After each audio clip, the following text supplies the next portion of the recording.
Oh, hello there. Yes, hurrah! It's the weekend again. Hurrah, hurrah, hurrah! Especially for you lot. I've already started my weekend. Yes. Brilliant trip to the hospital yesterday. Full of foreigners it was. Yeah, providing me with a high standard of respectful care. Anyway, for the first time in, I don't know, a short while, I actually have managed to have some treatment on my eyes, which haven't resulted in, well, me having to have more treatment on my eyes, which is very, very good, because I like being able to see, albeit not far, according to some of my critics. Anyway, speaking of which, today I thought we'd have a think about economics again, yeah.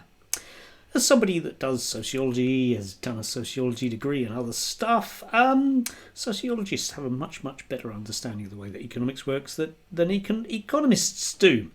And unfortunately for a lot of people, when they read something about classical economics, even if they get as far as Mr. Adam Smith, they don't really understand what's going on because it's a very theoretical construct, and then they tend to go off at a swerve and end up with various dodgy people that are American and dead, and even more of a dead end with his Chicago and Austrian and God knows what else drivel that there is, even more detached from any form of reality. But they will insist very much that's where it is, which leads to absolutely nothing in terms of political, or what used to be called political economy, in terms of discourse in this country, because you get all these people that will swear blind to you. They have no idea what you're talking about, and yeah, they're really intriguing. I had a bloke the other day that was trying to tell me that the reason why the government's going to get into trouble with its debt is because the banks won't lend it any money.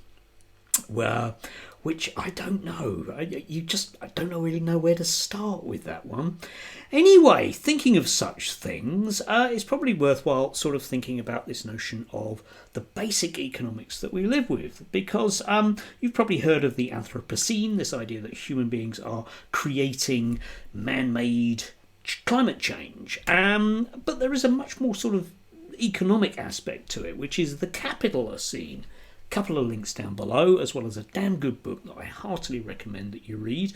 A worthwhile sort of thinking about the basic economics of the planet that we live on, and this is particularly true with things like the whole we've got to get rid of net zero because we can't afford it thing, right? Okay, I mean basically what the idea is that somewhere in about the 1500s, early 1500s, say 1530 for an arbitrary start date, we moved away from a renewable carbon-based economy, right? Yeah, various civilizations had collapsed because their carbon-based economy, that is the amount of sunlight that can be grown into trees, right? Okay, which can then be cut down and used as fuel, has a finite point. You can only grow a certain amount of trees to power X, Y, Z. Yeah.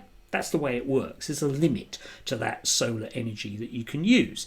And yeah, we know for a fact from modern archaeology, modern anthropology, that various civilizations have collapsed when they reach that limit. So in other words, the economics of your country will be dictated to by, for example, the amount of wood fuel that there is. If you want to read anything about the early history of China in terms of their movement to the coast, it was very much because they didn't have accesses to energy, despite the fact they had reasonable coal supplies, but they're in the north of the country and everyone moved away. Yeah, bless them. Anyway, in about 1530, the UK started to use coal, be it very cheap, very nasty, to fuel itself in the winter, which led to, well, all the delights of London and smog and dead people. It's estimated that by about 1600, about 7% of Londoners were effectively dying from various nasty diseases attached to their lungs because they were breathing in very, very, very sulphurous soot. Dust, if you like. Very good book. Recommend it. Anyway, yes. Okay, but what that enabled us was to go back in time and steal that sunlight power from the past, and we've been doing it ever since. We've accelerated, and of course that accelerated in the 20th century with the switch to oil and some of the other stuff that we're moving to now. And if you think about all of the stuff that we're going to need, the one cheap and plentiful need that our modern economy has is for electricity, which is why it's sensible to move to net zero, because then we can feed that need, that insatiable capitalist, that thing again, need for growth. So if you're going to decide that you want to argue as a short-termism that your oil lobby means that you can't have a net zero economy, you're a moron. Okay? Yeah, it's as simple as that. Meanwhile, all of the economic thinking in this country, which dictates what goes on in the media, and all of those pundits that will be forever telling you that you're wrong, is unfortunately completely ignoring that basic reality, a basic biological reality. Yeah! God, I'm sounding like a turf now, aren't I? But that's what it is, okay? That's what we need to do, is to move to a situation where we can have unlimited solar power, which we can do. Why not?